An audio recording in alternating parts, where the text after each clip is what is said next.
پہنچا دوں گا، تو آج آپ نظر آئے تو میں آپ کو دے رہا ہوں۔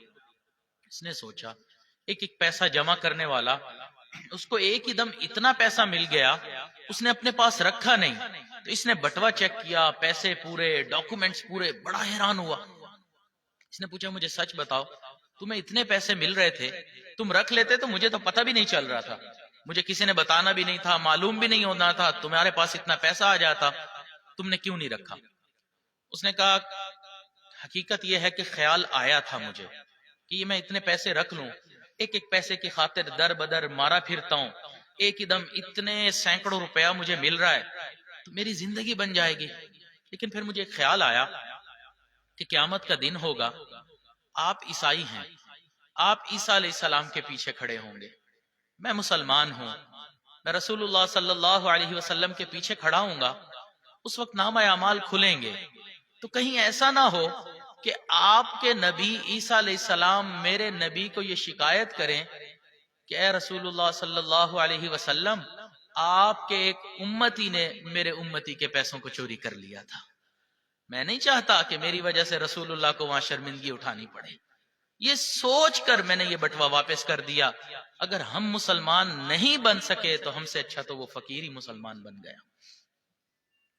اس لیے ہمیں چاہیے کہ ہم آج محنت کریں۔ یہ جو واقعات ہوتے ہیں نا، یہ واقعات نہیں ہوتے، یہ سمجھانے کے لیے ہوتی ہیں۔ قرآن مجید میں اللہ رب العزت نے جو نصیحت کا انداز اختیار فرمایا ہے نا، وہ واقعات والا انداز ہے۔ اور قرآن مجید میں سب سے خوبصورت جس کو کہا گیا وہ بھی ایک قصہ ہے، احسن القصص، حضرت یوسف علیہ السلام کا۔ تو کئی مرتبہ ہم سمجھتے ہیں اچھا آئے تھے، کس سے واقعات سنا کے چلے گئے، یہ قرآن اور حدیث کے تحت ہی واقعات سنائے جاتے ہیں تاکہ ہمیں قرآن اور حدیث سمجھنے میں، مفہوم میں آسانی ہو جائے۔ ایک آخری بات سنا کر بات عرض مکمل کرتا ہوں۔ ایک نوجوان نے دیکھا کہ ایک بابا جی ہیں جو حرم مکہ میں نماز کے لیے جا رہے ہیں، تو اس نے سوچا کہ ان کے پاس تھیلا ہوتا ہے اور اس میں پیسے بہت ہوتے ہیں، تو کیوں نہ میں وہ تھیلا ہی چرا لوں اور پیسے مجھے مل جائیں گے۔ اب وہ نماز کے لیے جب گزرے تو اس نوجوان نے وہ تھیلا لیا اور چوری کر کے آگے بھاگا، تو تھوڑی دیر کے بعد اس کی جو ویژن تھی، اس کی جو نظر تھی وہ ختم ہو گئی۔ جیسے بعض مرتبہ انسان بیٹھے ہوئے کھڑا ہوتا ہے تو آنکھوں کے سامنے اندھیرا آ جاتا ہے نا، تو اس طرح اس کے آنکھوں کے سامنے اندھیرا آ گیا۔ اب اس نے وہیں رونا شروع کر دیا۔ لوگوں نے پوچھا کیا ہوا؟ کہنے لگا کہ میں نے ایک بزرگ کا تھیلا چھینا ہے، مجھے لگتا ہے انہوں نے بد دعا دے دی ہے، اور اس بد دعا کا نتیجہ یہ ہوا کہ میری نظر چلی گئی۔ قریب ایک دکاندار تھا، اس نے کہا کہ دیکھو وہ بزرگ ہر نماز میں یہاں سے روزانہ گزرتے ہیں، دن میں 5 مرتبہ، تم میری دکان پر انتظار کر لو، اگلی نماز میں جب وہ گزریں گے نا تو تم ان سے معافی مانگ لینا۔ یہ وہیں بیٹھ گیا۔ جب اگلی نماز کا وقت آیا تو یہ ان کے قدموں میں پڑ گیا کہ اس کو پتا چلا کہ وہ بزرگ آ گئے، معاف فرما دیجئے، میں نے یہ چوری کی، آپ نے بد دعا کر دی۔ ان کا میں نے کوئی بد دعا نہیں کی۔ ان کا اچھا بد دعا نہیں کی تو معاف تو کر دیجئے۔ انہوں نے کہا دیکھو بھیا، میں نے معاف اسی وقت کر دیا تھا، مجھے بھی ایک خیال آیا تھا۔ ان کا خیال کیا آیا تھا؟ تو وہ کہنے لگے کہ میں عالم تو ہوں نہیں، لیکن میں نے علماء سے سنا ہے کہ رسول اللہ صلی اللہ علیہ وسلم نے ارشاد فرمایا ہے کہ میں جنت میں اس وقت تک نہیں جاؤں گا جب تک میرا آخری امتی بھی جنت میں نہیں چلا جائے گا۔ تو میں نے یہ سوچ کر اسی لمحے معاف کر دیا کہ اگر آج اس کو میں نے معاف نہیں کیا تو قیامت والے دن ہم دونوں کا مقدمہ اللہ کی عدالت میں کھلے گا، اور جتنی دیر ہمارے مقدمے کے فیصلے کو لگے گی رسول اللہ صلی اللہ علیہ وسلم کو اتنی دیر جنت میں جانے میں لگ جائے گی۔ میں نے سوچا معاف کر دو، نہ مقدمہ کھلے گا نہ جانے میں دیر ہوگی۔ اگر ہم ایسی سوچ رکھیں، ایسے مسلمان بن جائیں، تو آپ بتائیں ہمارا معاشرہ کتنا خوبصورت بن جائے۔ آج ہمارے جھگڑے، آج ہماری لڑائیاں، اس کی بنیاد کیا ہے؟ یہی کہ ہم مسلمان بننا بھول گئے، ہمیں پتہ ہی نہیں مسلمانیت کس چیز کا نام ہے۔ تو اس لیے آج وقت ہے کہ ہم مسلمان بن جائیں۔ ہم نفس کے غلام بنے پھر رہے ہیں، ہم نفس کے غلام نہ بنے، ہم اللہ رب العزت کا بندہ بن کر اور اللہ کو، اللہ کے بندوں کو اللہ کا بندہ سمجھ کر معاف کر دیں۔ ایک آدمی کی بیوی تھی، اس سے غلطی ہو گئی اور غلطی بڑی تھی، چاہتا تو اس کو، اس سے سیپریٹ، اس کو طلاق بھی دے سکتا تھا، ڈائیورس کر سکتا تھا، لیکن اس نے سوچا کہ چلو اس سے غلطی تو ہوئی ہے، لیکن اللہ کی بندی ہے، شرمندہ ہے، معافی مانگ رہی ہے، اس اللہ کی بندی کو میں معاف کر دیتا ہوں۔ اس نے معاف کر دیا، میاں بیوی دونوں اکٹھی زندگی گزارنے لگے۔ کچھ عرصے کے بعد اس کی وفات ہو گئی۔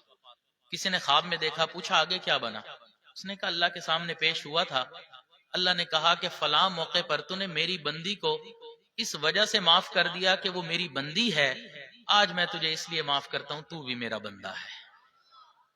اگر ہم اس طرح لوگوں کو معاف کریں، ان کی غلطیوں سے صرف نظر کریں، چھوٹی چھوٹی غلطیوں کو، کوتاہیوں کو پکڑ کر ایشوز بنا دینا، مسائل بنا دینا، یہ کوئی مسلمانیت تو نہیں ہے نا۔ تو اس لیے آج کی اس مجلس میں ہم یہ عہد کر کے اٹھیں کہ ہم نے صحیح معنوں میں مسلمان بننا ہے۔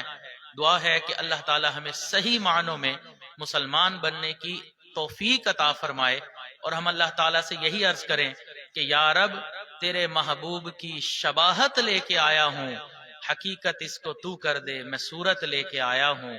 وآخر دعوانا ان الحمد للہ رب العالمین۔ فرما رہے ہیں کہ توبہ کے کلمات پڑھا دیجئے، تو یہ عاجز توبہ کے کلمات پڑھائے گا۔ جو حضرات توبہ کی نیت کرنا چاہتے ہیں وہ توبہ کی نیت کر لیں، جو حضرات برکت کی نیت کرنا چاہتے ہیں برکت کی نیت کر لیں، جو بیعت کی نیت کرنا چاہتے ہیں بیعت کی نیت کر لیں، اور جو اگر کسی اور مشائخ میں سے کسی سے تعلق ہے ان کا تو وہ بیعت کی نیت نہ کریں، وہ فقط توبہ اور برکت کی نیت کر لیں، کیونکہ توبہ تو ہر ایک کے اوپر لازم ہے، برکت بھی مل جائے گی۔ انما الاعمال بالنیات، اعمال کا دار و مدار نیتوں پر ہوتا ہے، تو اس لیے اپنی اپنی نیت کے حساب سے ان کلمات کو پیچھے پیچھے پڑھیے۔ اللہ ربی من کل ذنب واتوب الیہ برحمتک یا ارحم الراحمین۔ ان کلمات کو پڑھنے سے ہم توبہ طائب ہو چکے ہیں۔ چند معمولات ہیں جن حضرات نے بیعت کی نیت سے کلمات پڑھے ان کے لیے، کہ ایک ہے صبح شام 100 مرتبہ استغفار پڑھنا، استغفر اللہ ربی من کل ذنب واتوب الیہ۔ دوسرا صبح شام 100 مرتبہ درود شریف پڑھنا، اللہم صلی علی سیدنا محمد وعلی آل سیدنا محمد وبارک وسلم۔ تیسرا روزانہ قرآن مجید کی تلاوت کرنا، ایک سپارہ ہو تو بہت اچھا، پڑھنا مشکل ہو تو آدھا پڑھ لیں، وہ بھی پڑھنا مشکل ہو تو ایک صفحہ اور ایک رکوع ہی پڑھ لیں، لیکن روزانہ قرآن مجید کی تلاوت ضرور کریں۔ نبی علیہ الصلوۃ والسلام نے ارشاد فرمایا تبرک بالقرآن فإنہ کلام اللہ، تم قرآن مجید سے برکت حاصل کرو، یہ اللہ کا کلام ہے، اور جو حافظ ہیں وہ اپنی منزل کے حساب سے پڑھیں، جو بھی ان کی منزل کی ترتیب ہوتی ہے۔ چوتھا ہے چلتے پھرتے اٹھتے بیٹھتے دل میں اللہ تعالیٰ کا دھیان رکھنا، ہاتھ کارول دل یارول، ہاتھ کام کاج میں مشغول، دل اللہ رب العزت کی یاد میں مشغول۔ جس طرح آپ کمپیوٹر چلاتے ہیں نا، تو کمپیوٹر میں آپ کوئی بھی سافٹ ویئر کھول لیں کھل جاتا ہے، لیکن اس کے بیک گراؤنڈ پر ایک سافٹ ویئر چلتا ہے جس کو ہم ونڈو کہتے ہیں، اس کے اوپر آپ ہزاروں سافٹ ویئر چلاتے رہیں۔ اسی طرح ہم زندگی میں کوئی بھی کام کرتے رہیں لیکن بیک گراؤنڈ میں اللہ رب العزت کی یاد رہے۔ اور پانچواں ہے مراقبہ کرنا۔ مراقبے کا طریقہ بہت آسان ہے کہ آپ 10-15 منٹ فارغ کر لیں، اس میں آنکھوں کو بند کر کے سر جھکا کر بیٹھ جائیں، یہ نیت کریں کہ اللہ رب العزت کی رحمت آ رہی ہے، میرے دل میں سما رہی ہے، دل کی ظلمت اور سیاہی دور ہو رہی ہے، اور میرا دل کہہ رہا ہے اللہ اللہ اللہ۔ یہ چند منٹ کا مراقبہ آپ کے دل کی دنیا کو بدل دے گا، لیکن اس کے لیے شرط یہ ہے کہ یہ اعمال کرنے پڑیں گے۔ ڈاکٹر سے نسخہ لکھوا لینے سے، دوائیاں میڈیکل سٹور سے خرید لینے سے شفا نہیں ہوتی جب تک اس کو جسم میں ڈالا نہ جائے، یا انجیکشن کو اپنے جسم میں ڈالا نہ جائے، تب شفا ہوتی ہے۔ اسی طرح ان معمولات کو سننے سے کہ سن لیا بڑی برکت والے معمولات ہیں، نہیں کریں گے تو شفا نہیں ہوگی۔ اگر باطنی شفا چاہیے تو ان اعمال کو کرنا پڑے گا۔ تو ابھی ہم دعا سے پہلے تھوڑی دیر کے لیے اس مراقبے کی مشق کر لیتے ہیں، تو سب حضرات آنکھوں کو بند کر کے سر جھکا کر اللہ کی یاد میں ڈوب جائیں۔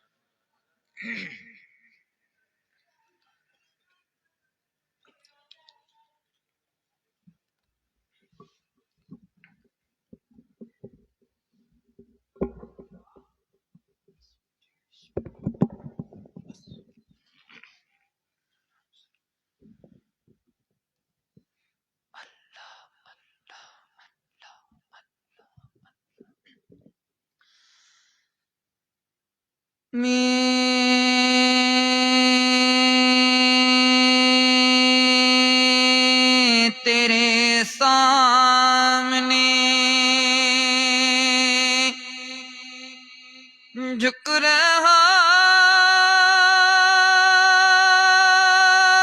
ہوں خدا،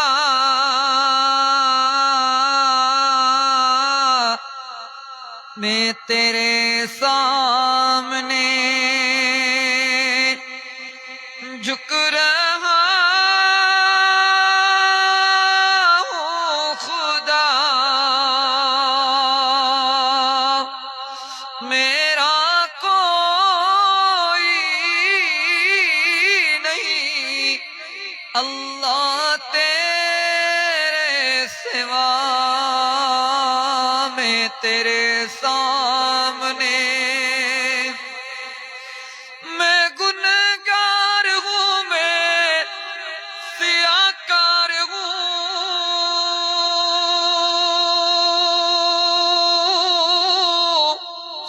میں خطا کار ہوں، میں سزاوار ہوں،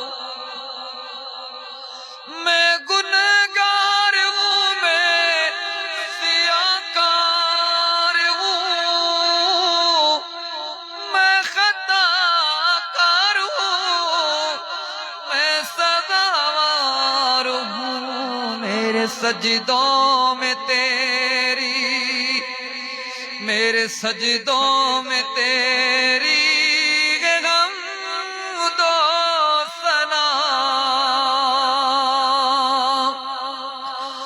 میرا کوئی نہیں اللہ تیرے سوا، میں تیرے سامنے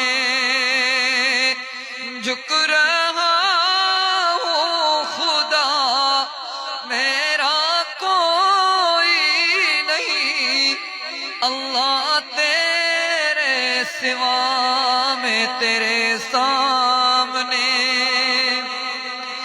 میری توبہ ہے توبہ اے میرے الہ،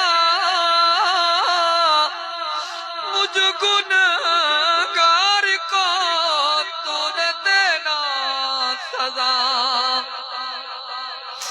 میری توبہ ہے توبہ اے میرے الہ، مجھ گنہگار کو تو نے دینا سزا، مجھ گنہگار کو تو نے دینا سزا، میری آہوں کو سن لے حاجت روا، میرا کوئی نہیں اللہ تیرے سوا، میں تیرے سامنے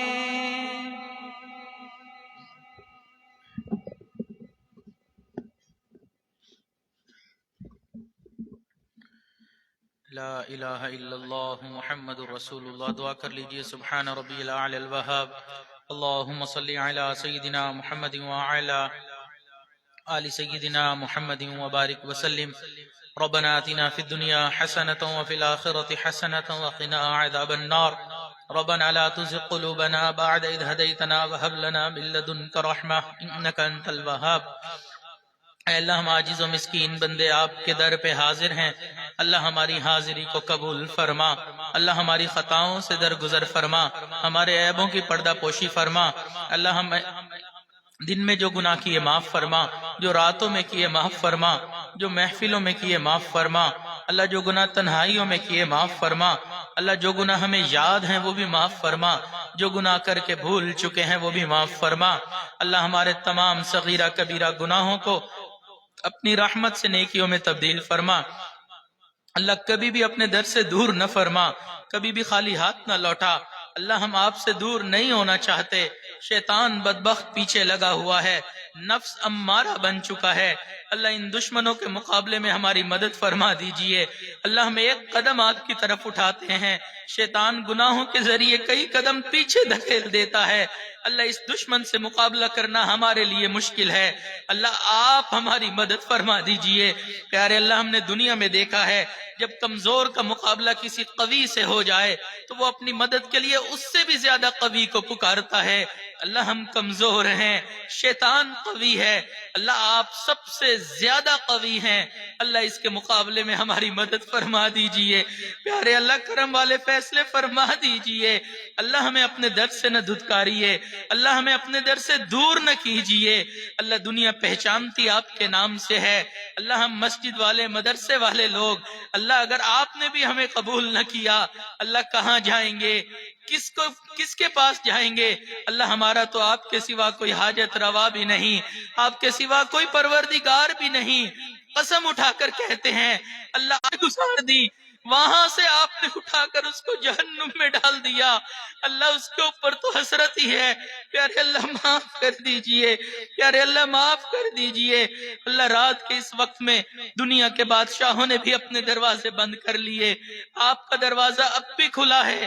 آپ کے چند فقیر بندے اللہ آپ کو منانے کے لیے بیٹھے ہیں، پیارے اللہ مان جائیے، پیارے اللہ مان جائیے، پیارے اللہ مان جائیے۔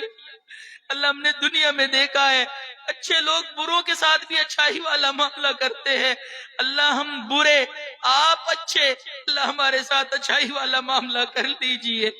اے دعا فریاد کر عرش بری کو تھام کے، اے خدا رخ پھیر دے اب گردش ایام کے، خلق کے راندے ہوئے دنیا کے ٹھکرائے ہوئے آئے ہیں اب تیرے در پر ہاتھ پھیلائے ہوئے۔ حق پرستوں کی اگر کی تو نے دل جوئی نہیں، تانا دیں گے بت کے مسلم کا خدا کوئی نہیں۔ خار ہیں بدکار ہیں ڈوبے ہوئے ذلت میں ہیں، جو بھی ہیں آقا تیرے محبوب کی امت سے۔ اللہ آپ کو گنبد خضرا کے مکی کا واسطہ، اللہ آپ کو امتی کی صداؤں کا واسطہ، اللہ آپ کو آپ کے محبوب کے آنکھوں سے آنسو نکلنے کا واسطہ، پیارے اللہ معاف کر دیجئے، اللہ معاف کر دیجئے، پیارے اللہ معاف کر دیجئے، اللہ معاف کر دیجئے۔ اگر آپ نے معاف نہیں کرنا اللہ پھر بھی معاف کر دیجئے، اللہ رحمت فرما دیجئے۔